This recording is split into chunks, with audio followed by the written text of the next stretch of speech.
Thank you so much, Sierra, and welcome everyone. I'm so glad that you could all join us for today's important and unfortunately always timely conversation on the ways in which philanthropy can respond before, during, and after disasters.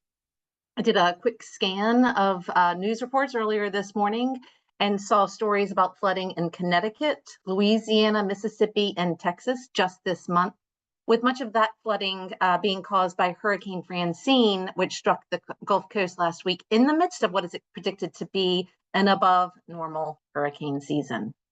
There are 55 large active wildfires right now being managed with full suppression strategies, with more than 7 million acres burned nationwide already this year. And while technically not a mass shooting, because less than 4 people died, the school shooting that occurred in Georgia's Appalachia High School earlier this month happened actually while we were in the planning conversation for today's session, underscoring the data showing that mass shootings are on the rise right now. These and other types of disasters, both natural and man-made, are occurring in communities across the country. They have an incredible impact on the children and families in those communities, but philanthropy can play and is playing a variety of critical roles to help communities prepare for, prevent and mitigate disasters, and also to nurture equitable recovery in their wake. These roles and the lessons learned through that process will be the focus of today's conversation, engaging philanthropic leaders from across the country to share their insights and experiences. And to begin that conversation, I'm delighted to go ahead and welcome and introduce our panel for today. Welcome first to Justina Acevedo Cross, who gets our Early Bird Award today, joining us at 6 a.m. her time from Hawaii. Justina serves as the Senior Director at the Hawaii Community Foundation, overseeing the implementation of collaboration, impact, and grant making across community grants and initiatives, including serving as the principal staff for the implementation of Promising Minds initiative, focused on child and family well-being through early childhood mental health, which has been central to some of the foundation's responses to disasters in Hawaii. I'm also delighted to welcome and introduce Sherrod Argawal. Sherrod serves as the Vice President for Fund Management and Coalition Building at the Center for Disaster Philanthropy, where he brings his 25 plus years of experience and expertise to the center's efforts to bring funders, civil society organizations, and other partners together to mobilize a range of resources and strengthen the ability of communities to withstand and recover equitably from disasters. Welcome also to Maria Juarez Stouffer. Maria serves as the Chief Programs Officer at the Children's Services Council of Broward County in Florida, where she has led the successful development, implementation, and oversight of more than 150 effective programs, and as such has been involved in the organization's response to a number of recent disasters, including hurricanes and flooding, as well as the mass shooting at Marjorie Stoneman Douglas High School and other community gun violence. I'm also happy to welcome and introduce Loris Lawrence. Loris serves as the Community and Equity Learning Partner at Elmina B. Sewell Foundation in Freeport, Maine, where she partners with Tamarack Institute to co-design, pilot, and implement a collaboration and capacity building process with more than 80 nonprofits and municipal agencies in the Twin Cities community of Lewiston and Auburn, Maine. She was therefore deeply engaged in the collaborative philanthropic response to last year's mass shooting in Lewiston. And to guide us through today's conversation, I'm delighted to welcome and introduce our moderator for today, Ann Kubish.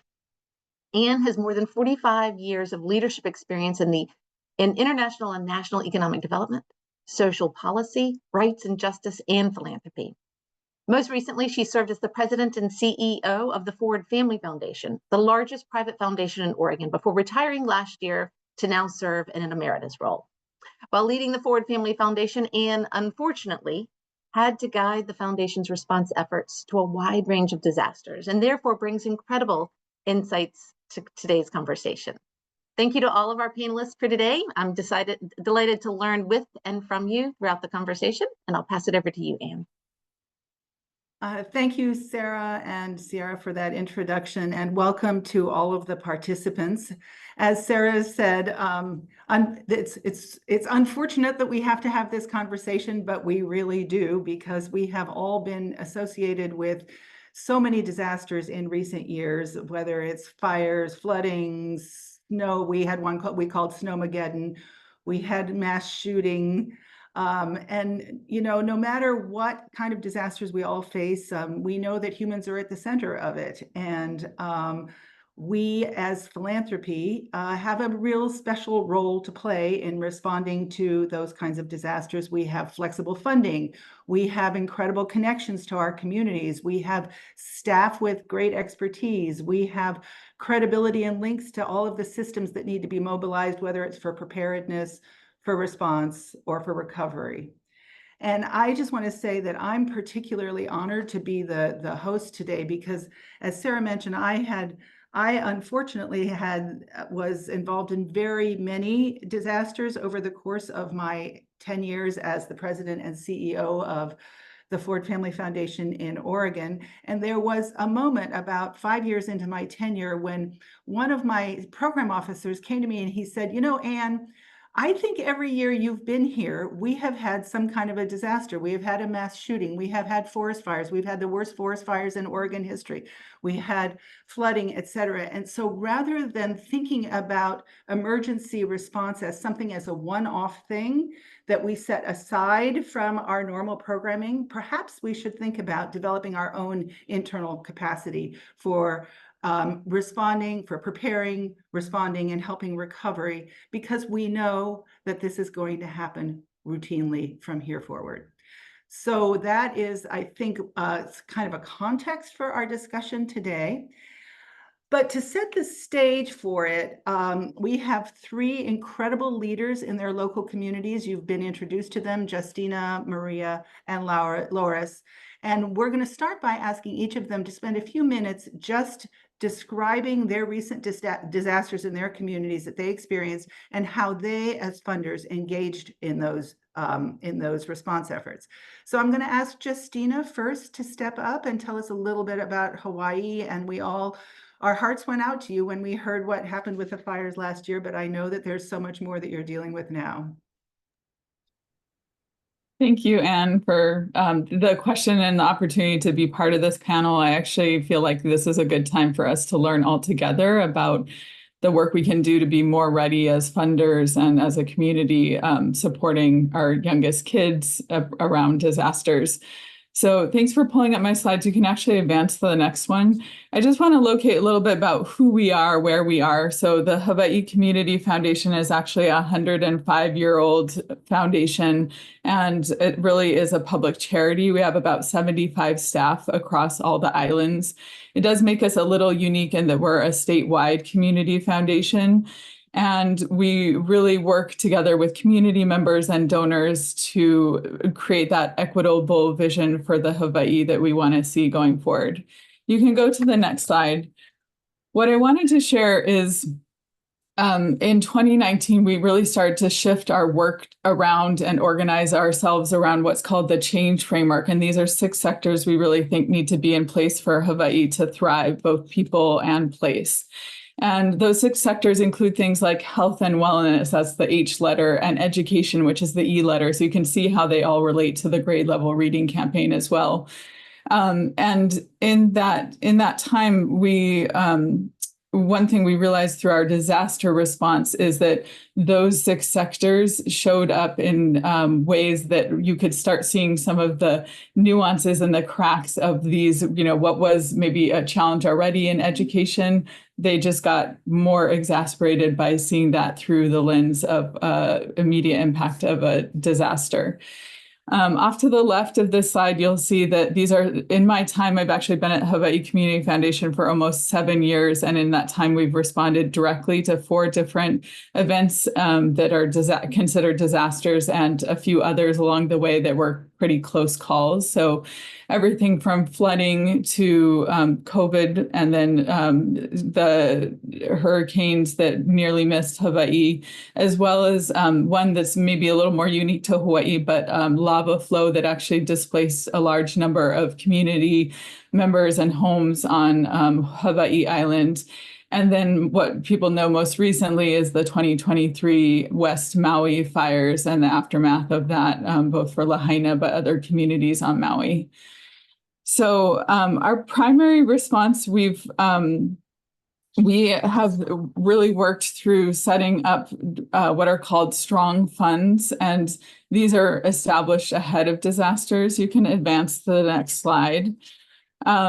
We've learned a lot through those responses over the years, and so much so I think we've been able to flex that muscle to respond to disasters. And when on August 8th, when the Maui fires took hold, then we really activated quickly, meaning that we actually had funds that were coming in within less than 24 hours, and our first grant making was made. The first $1 million went out the door within the first 48 hours. Hawaii Community Foundation's disaster response, and I'll be able to chime in more maybe later questions, but just to set the stage, I'm going to give you a quick overview. We do follow, this is something that might be familiar to you because it's disaster framework, but we've really taken it in to say, what is Hawaii Community Foundation role in every phase? So in the blue phase, phase 1, which is really the ongoing, how we're preparing. Phase 2, the weeks, days after, this is the immediate impact. And then phase 3 is more of the recovery phase, the rapid, the recovery and stabilization. And then moving into phase 4, which is rebuilding and resilience. So we think about our work in all those phases and also what hats we need to change in order to do that work across our 6 sectors. You can advance to the next slide. So the Maui Strong Fund at Hawaii Community Foundation is one of our most active tools that we have to help support the recovery for Maui County. And we've activated different parts of working through that 4-phase approach for disaster. And a lot of it is done in collaboration with others. So we're actually collaborating and have a formal relationship with the county. We have formal relationships with other funders. And if you take anything else away, that's like one of the things I really want to double down on is how much work you can do ahead of time to have some of those conversations about what role specifically you're playing as a funder and what role someone else might be better equipped to play. So that's Maui Strong Fund. I mean, we were really taken even by surprise in this work, and that, you know, within the first 48 hours, there was over $1 million raised, and then it just went exponential from there. Today, we managed 200 million in funding that's part of Maui Strong Fund that we plan to distribute over a 5-year period is what we're planning on. And just the last thing, I think we'll touch on a lot of this going forward, but I just really want to highlight that it was really critical for us to build off of work we already had underway. So work we had underway for children, for communities, relationships we had with grantee partners. And you can kind of see that represented in the pictures you see on the screen is we're built off of what we knew. And also then we went to people who were just getting work done right there immediately. They're the ones who showed up at the parks, provided immediate recovery for families. And Hawaii Community Foundation said, like, how can we come alongside those efforts? So I wanted to just close with that for now and really look forward to the dialogue with my fellow panelists. Thank you, Justina. And I'm so sorry to hear about all of the tragedies you've had to manage, but thank you for sharing your wisdom. Maria, you also have encountered so many tragedies in your region. Would you be willing to share with us now? Yes, thank you. And I think you're going to hear similar themes between what Justina said and what I'm about to say. So before I begin sharing about the tragedies in our region and our responses, I wanted just to give you a little bit of an understanding of who the Children's Services Council of Broward County is. So we were created by referendum, which established CSC as a special independent taxing district, and that happened in September of 2000 and was reaffirmed in November of 2014. You can go on to the next slide. Our mission is to provide the leadership, advocacy, and resources to enhance the lives of the children of Broward County, and the implementation of the mission is exhibited in our response to the disasters. If you can go on to the next slide. So the overall strategy of the Children's Services Council is to assess the community needs related to each disaster and then to respond to each disaster in a timely, coordinated, and flexible manner. And what you'll hear through the themes are We have a strong funder relationship. Funders meet on a monthly basis in a meeting called Funders Forum, where we bring together private and public funders, and we talk about what we're funding, what the gaps in services are in the community. And as a result of that ongoing, and this Funders Forum has been going on for over a decade, as a result of those strong relationships, we are able to bring ourselves together very quickly to respond to disasters. We also listen closely to the communities that we serve, and that's really important. I can't stress that enough. Each community, even each neighborhood, has different needs, and it's important to know what they are and to listen to them and to meet them where they're at. And then we have very strong relationships with our nonprofit partners, who are often the frontline response in these disasters. So to talk about flexible funding strategies, what we do to support our nonprofits is we've developed flexible funding strategies that allow the rapid reallocation of funding and the shifting of funding methodologies to address the changing needs that are happening during and after a disaster. And one of the ways we do that is we allow emergency flex funds in all our contracts. So these flex funds can be utilized to purchase hurricane supplies to help families who don't have the funds to do that have a more equitable opportunity to respond and prepare for hurricanes. During the pandemic, they were utilized to purchase, again, supplies like gloves, masks, sanitizing liquids, and again, for families who don't have the resources to do this. These funds are used to purchase food, water, gas, to create a more equitable response to these disasters. As I talked earlier about the strong funder relationships, that's critical, as is the being an information and coordination hub. When these disasters happen, there's so much confusion that families are going through. And as many funders as possible that can be disseminating the same message and letting families know where resources are available is really important. So just to give you in recent examples of disasters, and earlier they were stated, we're South Florida, so hurricanes are common in this area. We experienced the Marjorie Stoneman Douglas tragedy in 2018. We have ongoing community gun violence in South Florida. And what I'll talk about is the flooding that we experienced in 2023. And if you can go on to the next slide for that.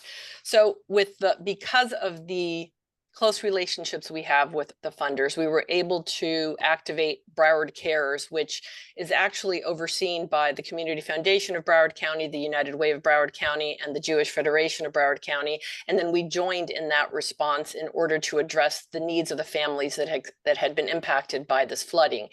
Want to say it was April of 2023 when Broward County experienced, within 24 hours, 25 inches of rain that had flooded homes, had damaged cars, and had closed the schools. So you had a lot of loss of income for families and damage to these homes. As a funding collaborative, we immediately put out an application to our nonprofit so that they could tell us what are your needs. And we were able to quickly address those needs by funding that through this funding collaborative that included the 3 funders I described, the Children's Services Council, and additional other funders. I'll talk later about the creation and deployment of the Heal Trauma Community-Based Navigators. Heal Trauma is the acronym is Healing and Empowering All Living with Trauma. And this set of programs was developed as a result of community conversations where community members told us, this is what we need from you as a funder to provide in our communities. And I can talk about that later in the program. Thank you, Maria. You have a huge amount of experience, and I'm so glad you're on this panel to share it. And I'm sorry for how you got your experience. All right, I'd like to invite Loris to share her experience in Maine. Loris, are you there? Good afternoon, everyone. Can you all hear me? Yes. Thanks, Anne. Yeah, I'm going to put a quarter in the virtual jar for trying to talk while I'm still on mute. Really excited to be joining and sharing the story of what's happening in Maine. We are not a state that makes the news very often. So it is very difficult, a very difficult situation that that brought us here. But I'm really very pleased to be able to share our story with all of you. And just to start by thanking Justina and Maria, because you've already touched on like so many of the things that we have been learning in our experiences here. So next slide, please. Um, my work focuses, I'm with the Almina B. Sewell Foundation, and my work focuses with the Twin City communities in Maine, Lewiston, and Auburn. They are joined or divided, depending on who you ask, by the Androscoggin River. And it is a community that has a history in mill industry with the and so there's a long, rich history where the communities are in relationship with each other, which is sometimes difficult and always necessary joining.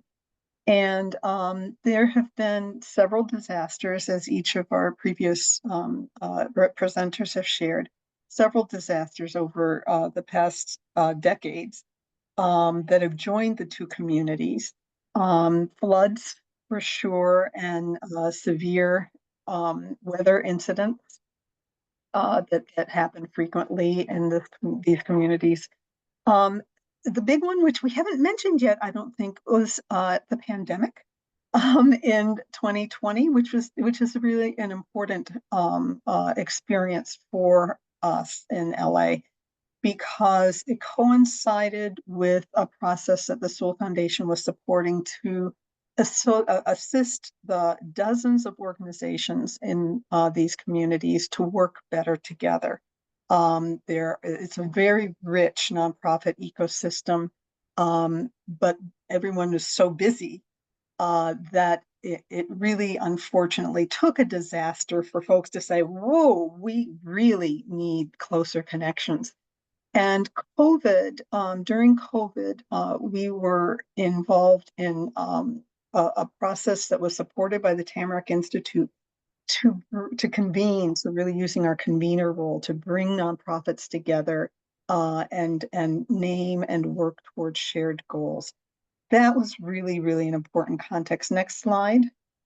Next slide, please. Yeah, thank you. That was really an important context for what happened almost a year ago, 11 months ago, when Lewiston hit the national news for, I'm guessing, the first time, because 18 individuals and were shot, fatally shot in two sites. The sites were in Lewiston. Almost all of the victims, direct victims, were Auburn residents or residents of the surrounding communities. And so that tragedy brought folks together in a very powerful way. And the Lewiston Strong really, because already there were such strong collaborative relationships in place, that really helped people to come together and helped us, the funders, 2 days after the shootings.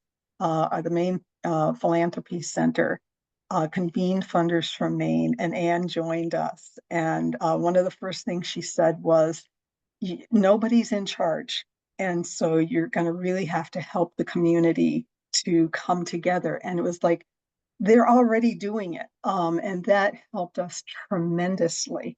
The Maine Community Foundation put together a couple of funds and what really helped to bring resources to the community in the immediate disaster. And thinking about Justina, when you were talking about those first few days and weeks, the Maine Community Foundation provided funding for both individual victims and for nonprofits that were working to support them. And then Sewell Foundation just now is making grants to deal with some of those longer term efforts in the community. And the community has created a resiliency committee to look ongoing. How do you keep those efforts growing so that whenever the next disaster strikes, they'll be able to do that. Next slide. Next slide. There we go. And so this is a hopeful sign that is on one of the mills that's being renovated, and it is right at the bridge between Lewiston and Auburn. It has been a very challenging time, and I'll speak more to that in a minute. But people are just really holding on to that hope. And the last slide, the next one, the next slide. And this is a symbol of that hope, that each year Lewiston and Auburn have a balloon festival, and it happens in August. And this year they were going to cancel it because there were so many funding challenges. One of the things that happens in disasters is that the economy of the communities is severely challenged, and so the cities had said, we just can't afford to do the balloons this year. And then they said, but this year we have to find a way to make it happen. And so they did. And so I'm going to end it on that note, really with a spirit of hope and resilience in the future. Wow. Thank you very much, Loris. Thank you to all three of the community representatives. I think I'm starting to see some common themes across all of your experiences. And before we turn to explore them in more depth, I'd like to invite Sharad to join the conversation now. Sharad's from the Center for Disaster Philanthropy, which quite literally wrote the book to inform philanthropic efforts to help communities prepare for and recover from disasters. And so we'd love to hear your reflections now, especially on what we just heard from the three funders, and any other insights from your experience, Sharad. Welcome. Thank you, Anne, so much. And thank you, Loris, for kind of segging to me with that hopeful note in your last couple of slides. I really appreciate that. So first of all, thank you to the Campaign for Grade Level Reading for hosting this conversation, to you, Anne, and the incredible panel, and the work of the organizations that you all represent. It's incredible work, hard work, and I just wanted to kind of recognize that. And listening to what Justina, Maria, and Loris had to say, I was scribbling a lot of notes on my laptop while we're talking, but so many of the things I saw are already taking place in terms of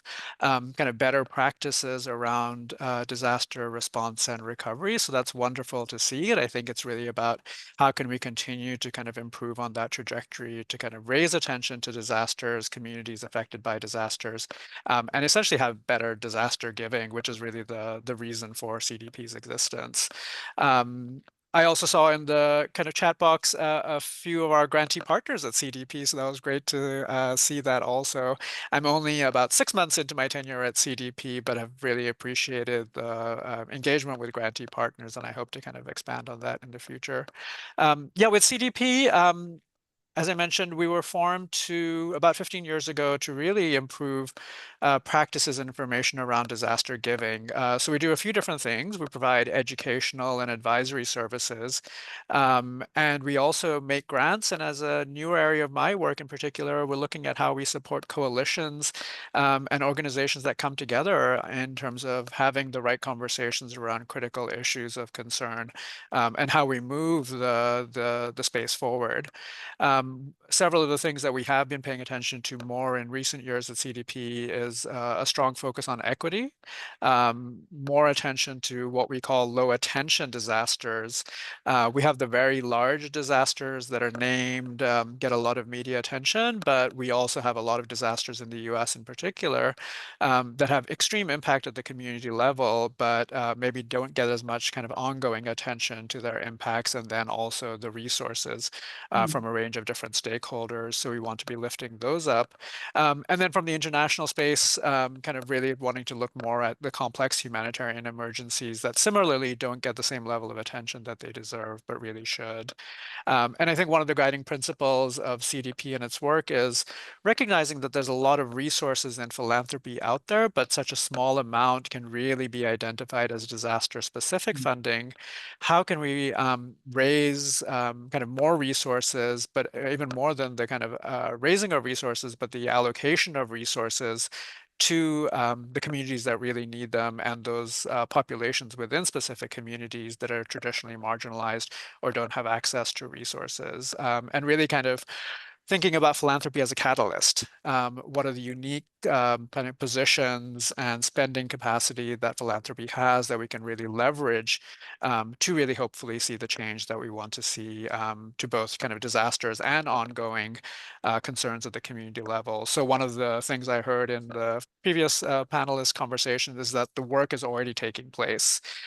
We recognize, and I think especially with CDP and our focus on recovery, is that often disasters exacerbate systemic inequities that already exist, and work is already taking place at the community level to address those.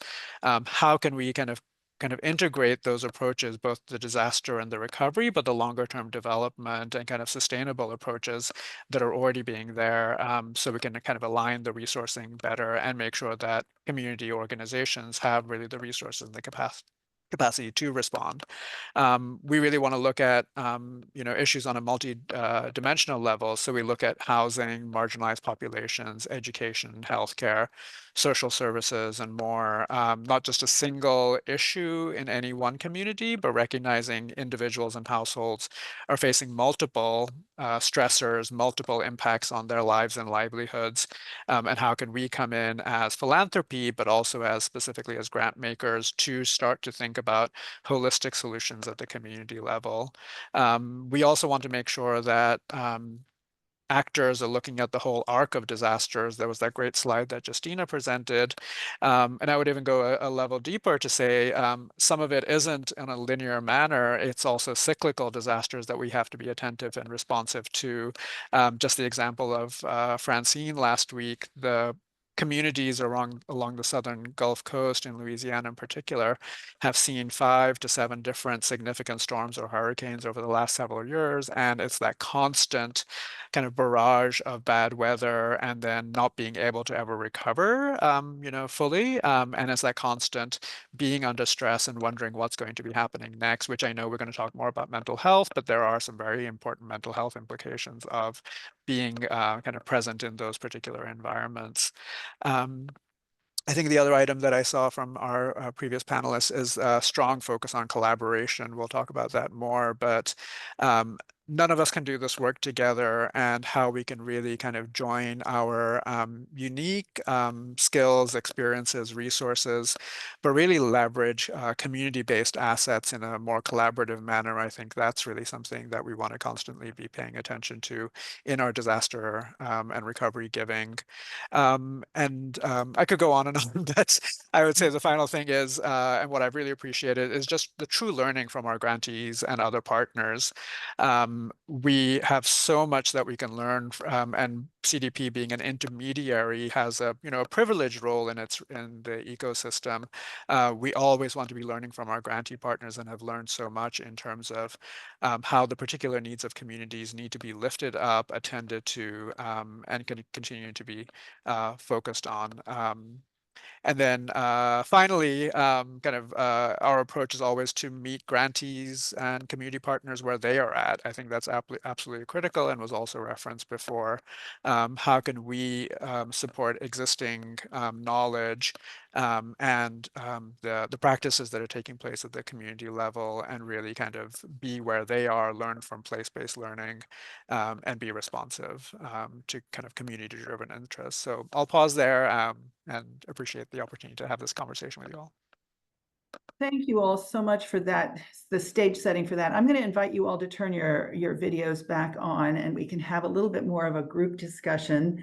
And I'm going to start with at least one theme that I thought I heard from all of you, which really has to do with equity. You talked about how disasters can impact different communities and different populations inside communities in different ways: children, immediate victims, caregivers, service providers, immigrant communities, lower income communities. They're all impacted in different ways and need different kinds of responses. So I wonder if I could ask a couple of you to share on your experiences to ensure that the supports that in the wake of a disaster have community knowledge, and that they're tailored to support different populations' needs.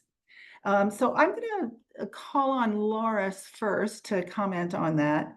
And then maybe Justine, I'll call on you afterwards. Thank you. And thank you so much, Sharad. So I just took notes on what you just said, and I'm going to read them back in response to the question that Anne just asked. There are a couple of different challenges that came up in Lewiston. I love that you talked about low attention disasters, because that was one of the first things that we heard. I shared a little bit about the communities, the Twin Cities communities, but what I didn't share then is that Lewiston is the fastest growing, youngest municipality in Maine, which is one of the oldest states in the country. And the children in the Lewiston public schools are, I don't know what the percentage is, but a significant number of immigrants, refugees, asylum seeker families, mostly from African nations, some Middle Eastern, and some Latinx. And so when the shootings happened, all the attention was going, rightly so, to support the victims, the direct victims of the shootings. But there were all these secondary traumatic impacts happening on the families, particularly who had fled war-torn coast countries and sought refuge in Lewiston. And the impacts on them have been enormous. And that's been exacerbated by what you're saying, low attention disasters, because there have been several fatal shootings among the African youth, especially. And so those families are traumatized. And those nonprofits that are supporting them have been flat out over the past year trying to address those traumas. The other community, which is a new one for me, was the deaf community. The Maine Association of the Deaf was hosting a celebration at one of the shooting sites, and they have been really not only traumatized and in deep grief, but also it's brought to life. There are no funders in Maine that specialize in supporting not just the deaf community, but any organizations for people with disabilities. I mean, there are several of us who make grants here and there, but that's not a thing on our radar. And it's a huge gap that was revealed after the shootings. So those are the two groups that we learned from this, in this situation. It's interesting how these disasters reveal some of the fragility of some of the communities, and how some of them are just almost invisible to others in the funding community, and how this raises that up. Thanks for sharing that. Justina, I know you've had some of these, you've been addressing some of these as well. Do you want to comment on this question of equity and diverse populations? Yeah, thanks I want to build on actually what Loris had shared in her examples, but maybe bring two to light that I think might be relevant to other communities and participants on the call.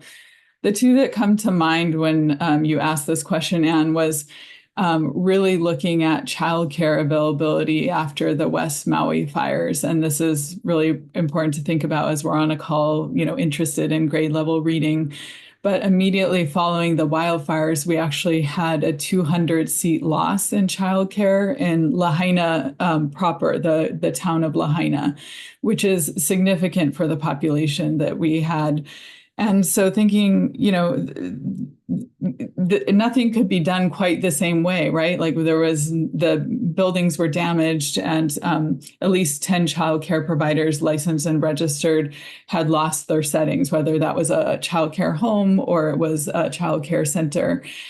families also, there's both the relocation and moving. So necessarily where they need childcare wasn't the same location either. So it's an incredible dynamic environment to think about how to bring back childcare in a way that makes sense. I think a couple things that went really well in this was a chance to get creative about what childcare was. So immediate days just following the wildfires, pop-up childcare was available in parks, and they were provided by some of our grantee partners more because they self-organized, but they were folks who were already doing childcare elsewhere, but came down and provided that in parks so that people could do their FEMA paperwork or just immediate things that they needed, like go get some emergency supplies. And then a group called Aha Punana Leo, which is our Hawaiian language medium program. They're one of the ones who was affected and lost their childcare center in Lahaina. What was, I guess, something that was positive that came out of that is, although they cannot provide licensed, regulated childcare in the setting that was, licensed by our Department of Human Services, they got creative. They found a partner who had Aina-based land that wasn't too far off, and they offered daily programs that were for 3 or 4 hours, so parent and child could come together and have activities that was, around eating together, reconnecting, but there was early learning that was involved in those settings. And I think that's just such a positive approach to thinking about how do you respond to this huge loss of 200 childcare seats. And then the other population I wanted to bring up is, and you had mentioned kind of these hidden populations, and I think they're hidden right under our nose, and this is something that you can really look at ahead of time. So for Maui, there's actually a significant Latinx population as well as Filipino population. And both were not well connected to our nonprofit social service providers. And so this is a place where we really had to put our ears to the ground to find out how were people connecting in. There's a lot of distrust of government and emergency resources.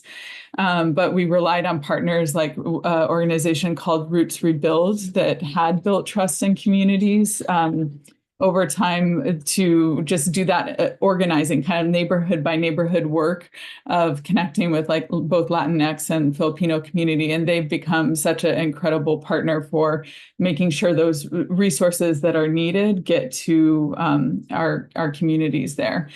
And so those are the two I wanted to bring up. And I just want to zoom out that the other piece to me that's super important around this equity conversation is having some semblance of shared language around how you're going to respond to disaster. And so what I mean by that is we really organized and tried to make sure we had similar language for Hawaii Community Foundation and with other funders, but also similar language that was being used by the Voluntary Disaster Response Committee and FEMA. And so organizing kind of the way that we were providing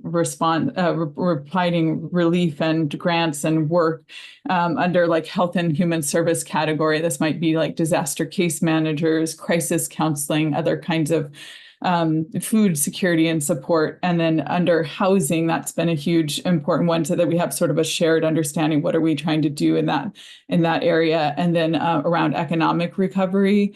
And then the fourth area being natural and cultural resources that need to be restored and supported. So having that shared framework has actually been really beneficial for us to advance forward and kind of figure out who has the most ability to address that work. And then who's going to be more the supportive partner. Yeah, Maria, I want to bring you into this. So the question that I was just asking was about different populations. And I know that you specifically are focused on kids. And so you can comment on the different populations, but also I know that you're really concerned with how traumatic these experiences are for kids and families, and you have a lot of expertise in sort of addressing the mental health challenges and bringing trauma-informed care into the responses. So I'd love to invite you into this conversation now. Oh, thank you, Anne. So, after the Marjory Stoneman Douglas mass tragedy that happened in 2018, one of the first things we did as a funder is begin to participate in community meetings to understand what the community members were needing. Everyone has different needs.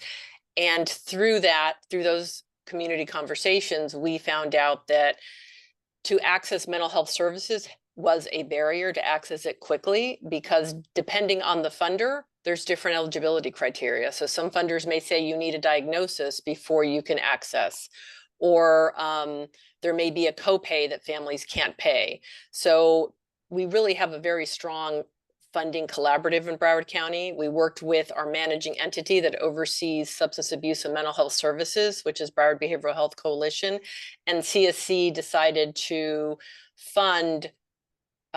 provide funding for families that were impacted by this mass shooting so they could immediately access services. And then as they access services, those funders would figure out what other funding streams would make sense. But we didn't want them to have to wait a week or two or a month in order to figure out if they were eligible. They immediately access, and then we diversify the funding as necessary. And we found that that was really important to that response, to the Marjory Stoneman Douglas response. And what Justina previously said about the information that is being disseminated and how it's being disseminated and the coordination of that information so that as funders we're speaking a similar language is really important. Folks are stressed, they're anxious, they're traumatized, and even if it's a small divergence in information that isn't aligning is confusing to them. So we really work together to come together as a team to provide similar information about where they can get services, let them know the services are free. If they couldn't pay for the co-pays, CSC actually stepped in and applied for a federal grant that was available to support after a mass shooting. And, sometimes happens, the federal money is available later, but you needed a funder who could put the money out right now, and we did that. And through that federal funding, we were able to establish the Eagles Haven Wellness Center and we'll talk about this later as far as sustainability, that provides long-term mental health support to families that were impacted by the Marjory Stoneman Douglas shootings. It's not, a year later. I mean, this is going to be ongoing support that's necessary. And when the federal funds ended, CSC stepped in and started funding this project. And then the state also, through a state funding, they also fund part of the wellness center to keep it open ongoing. So the listening to the families is critical, and the funder collaboration is critical as well. Yeah, I think your point about, also sort of finding your way through the different funding streams and being able to fill gaps until the federal funding kicks in and so on, that's such a helpful point as well.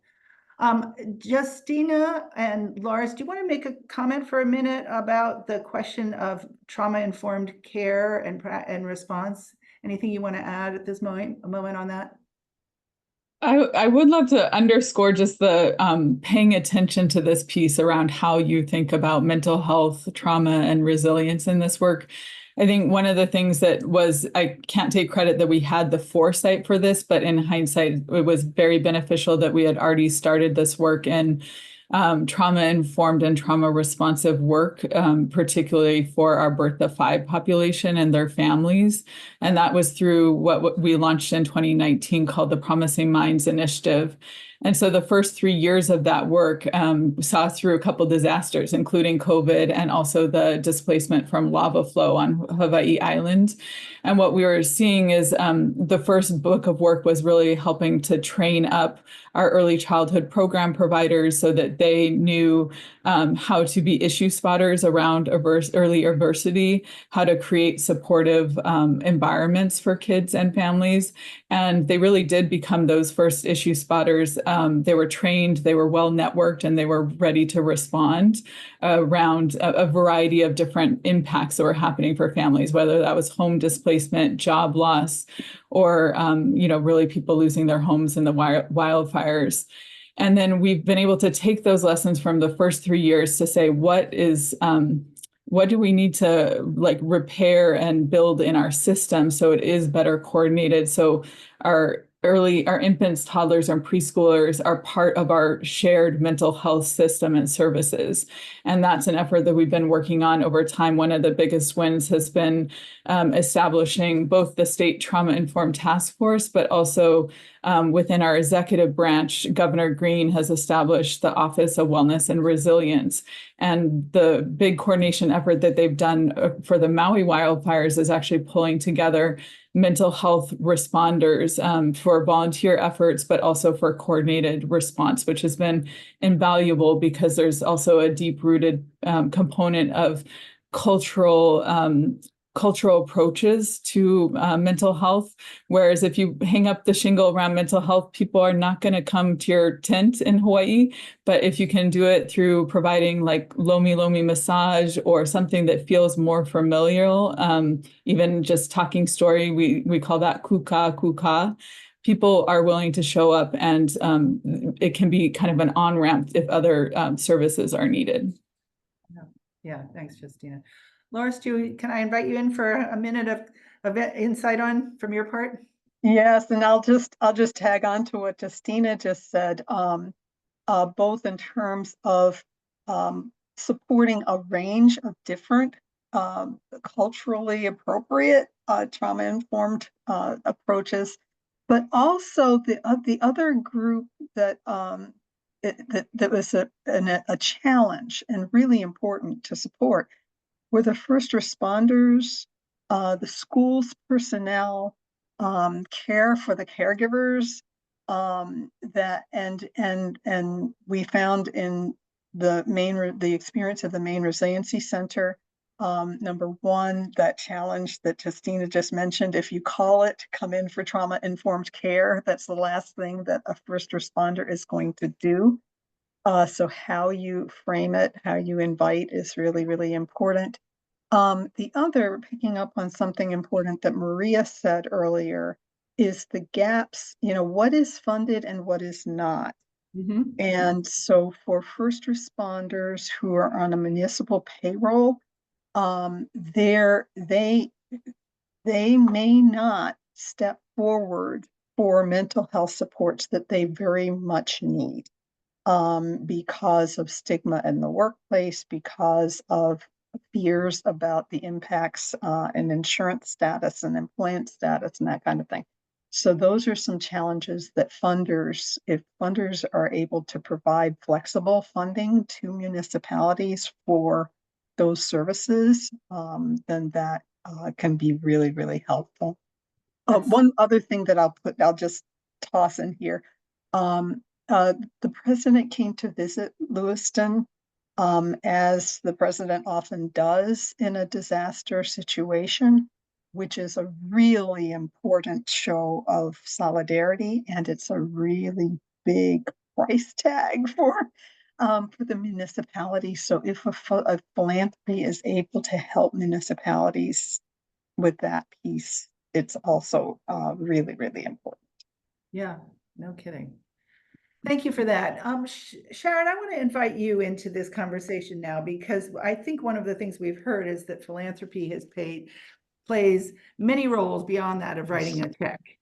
And so maybe you could talk a little bit about the ways in which you've seen philanthropy take action before, immediately after, in the months and years following a disaster that is more than just check writing.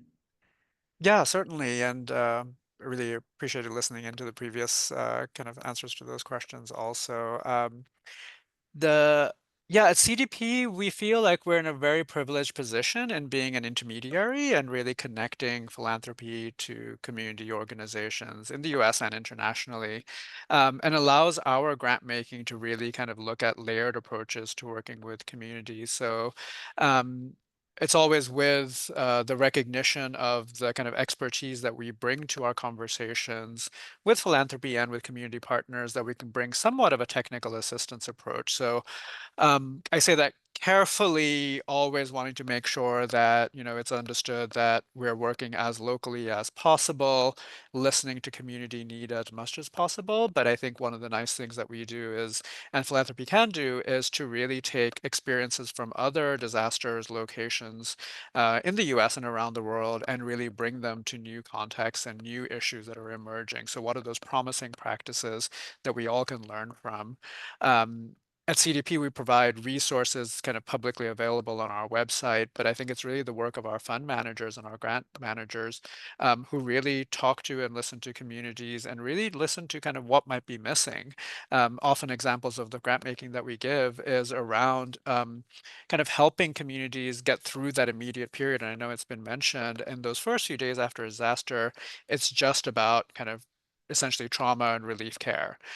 It's really even hard to think about the longer term, and sometimes it's hard to really think about what's missing or what do you really need to be prepared for and get through the longer term. And so one of the things that we've really tried to do at CDP is to support kind of longer term infrastructure development, things like long-term recovery group support, basically having those networks and those infrastructures in place that can really fill a gap that didn't exist before the disaster happened, but how can we actually kind of support having the right resources, the capacities to really think in this kind of longer term manner. A lot of it is also about the networking. So are there particular resources that can come from within or outside the community that can be matched with needs or gaps in the existing community? How can we leverage those? And I know FEMA has been mentioned before, but often there are a lot of challenges in accessing publicly available resources. So we may not take on those resources, but we can help to kind of translate, articulate, but also find the right resources to connect with existing kind of response efforts and philanthropic efforts. I think the other part is the influencing. CDP, and I know philanthropy in general, can have a role in that it has a privileged position to raise issues that aren't often talked about. And I think it's really that, what are those values that we want to promote? What are who are the communities that don't usually get the attention that they deserve in their specific kind of disaster recovery context that need more attention? So we really want to be amplifying the voices of marginalized communities. And that can be through different forms, engaging, listening directly on our visits to communities, being able to kind of promote them in our impact stories as far as the grant making we're doing, and really kind of lift up the voices and have more of that kind of influence work. And I think that's the area that we want to also grow in, is that coalition building work. So having resources to bring the right actors together, a commonality that exists around certain issues that need more attention, but then to really think, how can we as a collective group, and we recognize philanthropy is at different stages in dealing with, long-term systemic issues, but how can we start to kind of build the blocks of kind of really addressing more systemic change? And I think that's the really exciting part about the work that we collectively do. We don't want to be in a situation where we're always coming in to support disaster affected communities. We want disaster affected communities to be able to be resilient, be responsive, and withstand disasters, preferably, in a prevention mindset, but really have that kind of community-based capacity to respond. And how can we really kind of help communities along in that journey by working with philanthropy. And I would say finally, it's been mentioned before, but flexible funding. I know it's not the check, but I think it comes with a certain appreciation of what is really required that goes beyond kind of particular, activity output-based interventions, listening to what organizations and community really need in terms of capacity building and flexible funding.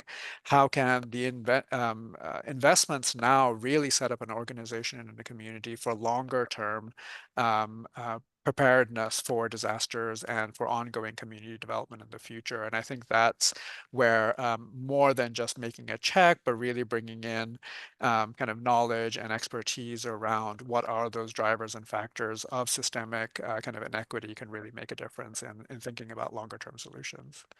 Thank you. Yeah, no, those are all incredibly rich points. Would any of the other three like to make a comment on this, the beyond beyond check writing role that philanthropy plays over and above what you've already been able to share? And if I can just say, and it really does support what everyone else is saying, understanding what some of the gaps in services are in our communities, and I'll speak specifically to the mental health system, is really important. We were, before the Marjory Stoneman Douglas shooting, we had invested in our mental health system by bringing in training to create a cadre of trauma-focused cognitive behavioral therapists. So we had that cadre of therapists available. And then we also brought in additional modalities when you speak of the importance to meet people where they're at and the kind of services that they need. We brought in trauma incident reduction therapy, emotional freedom technique. We brought in brain spotting and eye movement desensitization therapy, so that there was a variety of therapies that were available. They were free of charge. Many of these therapies can be done in the home if that's where the family wants them done. And that kind of a response was really important. And that can be done by funders now.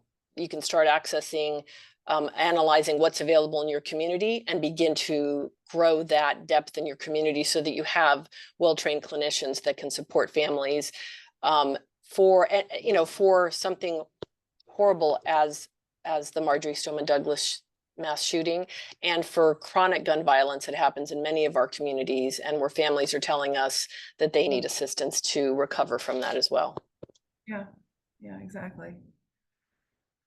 I want to keep going on this a little bit and really just put the issue of preparedness directly on the table. Because I think one of the things that the Center for Disaster Philanthropy tells us is that the more prepared a community is, the better equipped it's going to be to respond to any kinds of disasters. And we've touched on, you've all been really good about talking about the relationships and the ability to have the relationships in place so that you can leverage them when the crisis happens. I'm curious, so those were the relationships you have with other service providers and so on. I'd like to also ask you about community capacity and investing in the ability of communities to respond to any kind of disaster and to build their futures together, and also the role that you play in helping systems to respond and system level capacity. So I want to go beyond just the relationships you might have with other service providers and other funders to talk about capacity at the community level and preparedness there, and capacity at the systems level. So I'll ask all of you to on that. Loris, do you want to go first? Do you have any comments on that? Sure, yeah. I think one of the things that has worked for us, so first of all, Sue defines the community that we engage in, not at the individual level, at the individual residence level, but at the nonprofit level. So I want to make sure that that's clear before I go further. And I think that when I had talked about the collaboration building process, that has been really focused on the work of the nonprofits and building up the collective work of the nonprofits together to deal with housing and health and workforce development, food systems, equity in the municipal system. Part of that process for years, since 2021, when we first were bringing people together regularly, it was inviting other funders to come into those conversations with nonprofit partners in a listening mode, and to really be an observer of the community building the networks that they need in order to have those long-term sustainable goals and resilience. And so those convenings have been happening quarterly since 2022, quite regularly. I mentioned earlier that the Maine Philanthropy Center convened funders immediately after 36 hours after the shootings. Everybody was there, and it was because they already were connected to the the collaboration that was taking place in the communities among the nonprofits. And the Philanthropy Center's role has been amazing. And they are stepping in actually to convene funders on a regular basis. And I think that's part of the, and the first theme that you mentioned about how, let's stop treating disasters as extraordinary, and start building structures and processes for when the next disaster will happen, not if, but when. And so I can't stress enough the importance of the convening role of the funder, both to bring nonprofits together and also to work together as funders. The other point, Maria, that you mentioned was in having similar language, having thinking the same language. And one of the challenges that I think is really important for all of us as funders, if we believe that communities know what they need in order to not only solve their problems, but build the kind of life that they need, funders really need to start thinking differently about what our role is in relationship to the communities that we support. And I think that for all of us, we're so wedded to our way of doing. This is our mission. This is our program. This is our initiative. And these are our desired impacts. And what a disaster shows is that model really doesn't serve communities very well. It really does not serve communities very well, because most funders are not embedded in communities enough to understand really what the response is that they need. So in terms of shifting systems, I really think that we as funders need to shift the philanthropic systems that we're a part of, so that we can really put the communities in the driver's seat to shape the responses that they need when they need them. I really appreciate those comments, and I think this is a good time. We have an interesting question in the from someone in the audience asking about outside of local community funding, where are there resources available for long-term recovery for. This question was about mass shootings, but I think the question can be about, I'd like to ask you to speak to it if you know it about mass shootings, but also in general for other kinds of disasters. So much of the funding that you've been talking about so far has been the funding that you've been able to raise and mobilize locally. What has been your experience about other sources outside of your community, external funding for mass shooting or for any kind of other disasters? And I know, Maria, you started to mention that, so I'll ask you to respond first, and then I'll invite the others to join in. So I don't know, in 2018, the federal government had a grant, and gosh, I remember the initials. It starts with anti-terrorism. It's AEAP, anti-terror. Sorry, I don't know the full name of that grant anymore, but we were the lead applicants to that grant, and that brought in money to assist in the response to the Marjory Stoneman Douglas tragedy that happened in 2018. So I would recommend exploring whether that grant still exists or something like it. And that was the beginning of the funding for our community wellness center that is still in existence and will continue to be in existence ongoing. So that was really critical to have that. And then, as I said earlier, as a funder, and I want to say it was the Community Foundation that asked the question, there is a need to put out the money first before the federal money comes in. So, and it took quite a while for the federal money to come in, but we were able to, very quickly create this community wellness center, which is called Eagles Haven. And for other communities that are struggling, they do provide assistance to other communities so that you can call. And I want to say there's a link about Eagles Haven somewhere in today's webinar, and they are available to assist other communities to try to figure out how to respond if you're not sure. How can you respond long term, or what their challenges have been and how they've raised money, et cetera.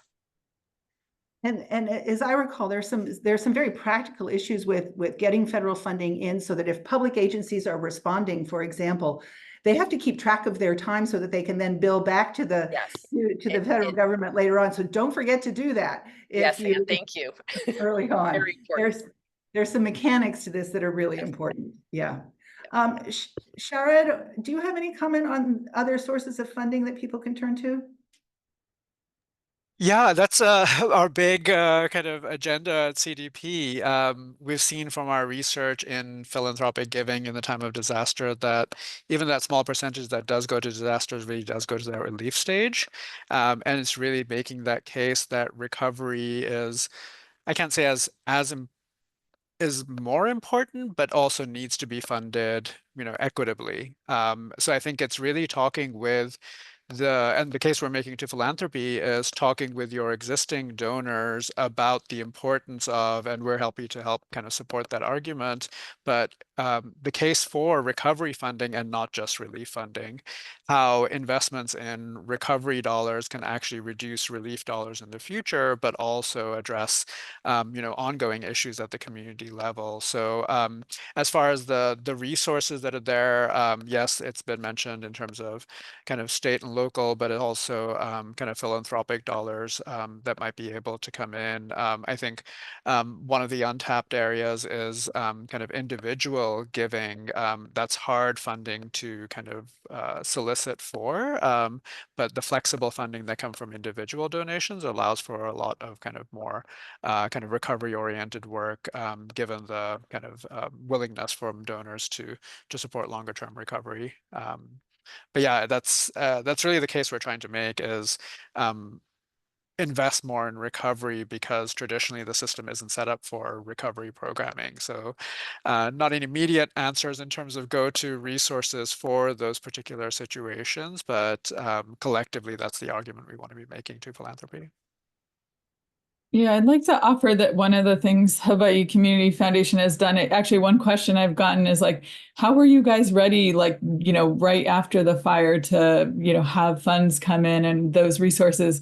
One thing that people don't realize is that we actually have strong funds in place for roughly every county in Hawaii, where we have a formalized relationship, sometimes an MOU with the county government. And we know what our lane is, that if there is a disaster emergency, we will turn on, essentially start being able to receive those strong fund dollars. And then they can get deployed to the community with existing relationships and things that are already been figured out ahead of time. So I wanted to offer that as a model that might work, or find out what your local community foundation is doing in that area, because that can be a real strong way to have something that's a place that donors of many different kinds, both foundations, but also individual donors, can be contributing to. Yeah. Yep. Loris, do you have any insights here? Yeah, I was just going to share also, kind of zooming out a little bit, not about specific resources for funding, but about how to think about it. And I love, Shard, that you had talked about relief, recovery, and then what I was thinking, resiliency, that sort of longer term ongoing view. And my experience is that funders often have a hard time. We can have vision statements about that resiliency. How do we build towards resiliency? But when the dollars, how to funnel the dollars there is often a challenge. And so I'm thinking that, in Maine, it would be the Maine Philanthropy Center. And I don't know, I think that funder associations who can start doing some mindset work around really thinking about equipping communities for that resiliency phase. And an important part of that process is the recovery phase, right? I think that if funders are not looking for what are the impacts that we're going to see in the next year or 2 or 3, but what are the impacts we want to see in the next decade or 2 or 3, and start building towards that. I think that's a conversation that needs to happen. Right, right. There's another question in for the group, and I think I'm going to refer us back to the language that one of you gave us about low attention disasters. There are certain kinds of, right now what we've been talking about is immediate disasters, ones that cause us to mobilize right away, a fire, a mass shooting, that are just so awful and so tragic. But there are other sort of ongoing challenges to our communities that are really, that position us to, that make it hard for us to respond to any kind of disasters. You called them low attention disasters. The person in the audience question was about policy disasters that just sort of continuously exclude some of the populations that we care about. Loris, in one of your notes, I saw you talk about how many of your population are homeless and how hard it is to help them in a disaster. So I wonder if you can sort of take a step back and take those sort of longer term and sort of big picture perspective about the role of philanthropy in situating our communities to be better equipped for all of the inequities and all of the long-term issues that are challenging our communities. I'll let one of you unmute to offer up to jump in first. Oh, go ahead, Justina. Okay, I can start and offer something just from my corner of my island community here, which is I think we've seen some of these. I like that thought of the low-lying disasters, because that is, I see that as the core work that we're trying to do in philanthropy, is to address some of that. Maybe I don't think about it day to day in that response to a low-lying disaster, but in a lot of ways it's why we reorganize ourselves around this change framework. And that reorienting actually touches on what Laura shared, which is how do we drive our work to be really community led? It's believing in the power of shared, decision making, the power of shared resources, the power of using data to look at what is going on for the community and then addressing it. And so that change framework has been really helpful to create the kind of a container and a conversation that we can have some of those conversations about the 6 sectors that need to be in place for Hawaii to thrive. And I will try and throw in a link. I didn't provide it ahead of time, but I can provide a link to the change framework. One real clear piece that reflects on is, our governor has also done things where he's declared an emergency declaration around the emergency of homelessness in Hawaii. And then that has also helped to unlock things like additional, both state attention on it, but also some federal resources. So I think things like that are great examples of these ongoing, really the work that we're trying to do to shift our systems, but have them be driven from a community-led standpoint. And really, I think if you're in the best position you can be, you're designing for the person that might be most historically excluded at the center. And if you do that in your regular ongoing work, you're going to be better prepared for when a disaster of some sort comes to be. Maria, do you want to comment on that in any way from your perspective? Sure. Our experience in Broward after the Marjory Stoneman Douglas shooting tragedy, we had members of communities that suffer from chronic gun violence speak up to us and say they needed assistance as well. They needed support. And that brought about 2 years of ongoing community conversations with the members of these communities. Very much a learning process for us.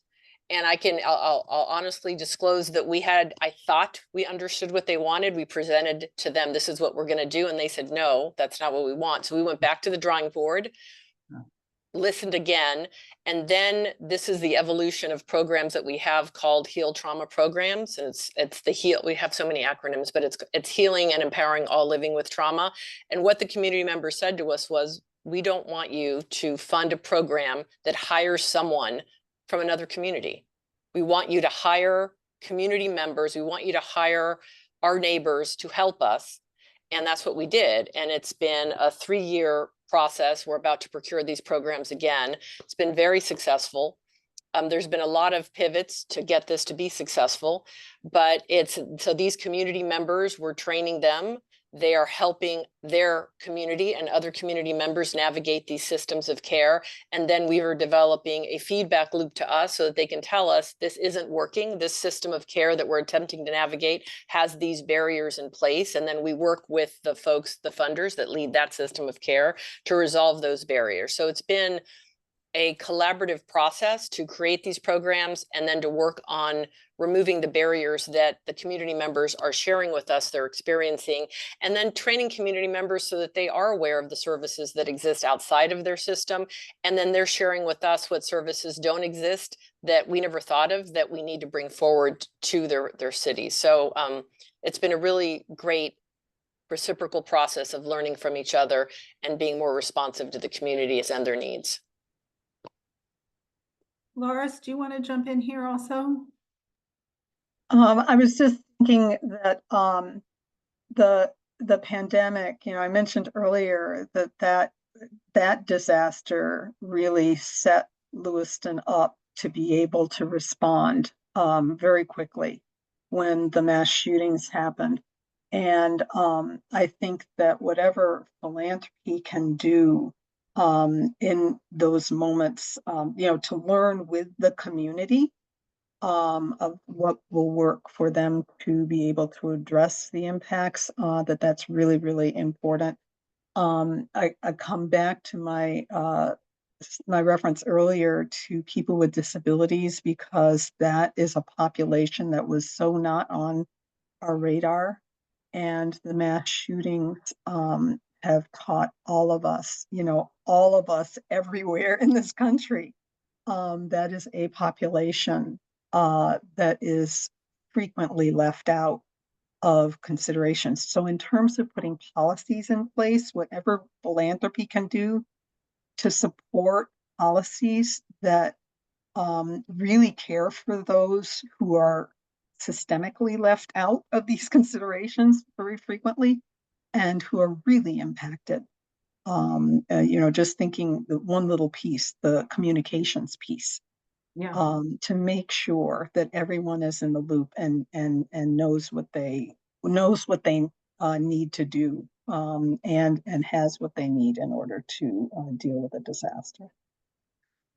So I feel like we've followed this trajectory in this conversation that is probably exactly where the Center for Disaster Philanthropy would lead us, which is to say that disasters and emergencies are horrible and we have to respond, but they are also an opportunity for us to build capacity over time to strengthen our communities in general and to strengthen and prepare them for inevitable future disasters. And I have a feeling that that's exactly what the Center for Disaster Philanthropy the conversation you would have wanted us to have. So I'm going to invite Sharon to comment on this as we start to get to the end of our conversation. Sure, and I know we're close to time, but yeah, exactly. I think it's really taking that moment of crisis and finding opportunity in that. So what are those opportunities to engage with communities and lift up issues that might not be as possible when there are kind of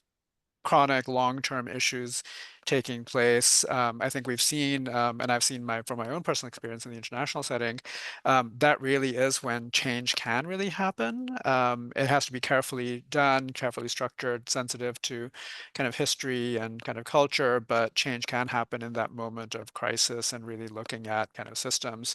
I would say in kind of a specific role that philanthropy can play is in this influencing framework. What is the research? What is the evidence that's really needed to share with other actors, other donors, to really say this is a crisis situation that needs to be paid more attention? What we've tried to do at CDP to a degree is to fund research that will actually move the sector forward. So we're not a practitioner, but we can actually support organizations that actually can build that evidence base and that knowledge around critical issues that don't get the same level of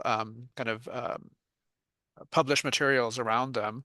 And usually that's what really affects policy, is having that rigorous kind of data to support what we want to see happening. So I think that's where philanthropy, with its flexible funding and its catalytic funding, can really make a difference in kind of supporting research and more evidence generation around challenges and potential solutions. Yeah, thanks. Thank you. To everybody who's listening, you should have seen that they posted a short survey poll and would love to have feedback before we wrap up the seminar. And I'm going to invite everybody, if you have one urgent thing that you haven't said, I'm going to give you 10 seconds to say it before we close out. I'll start with Justina. Do you have any last message you want to give to the group?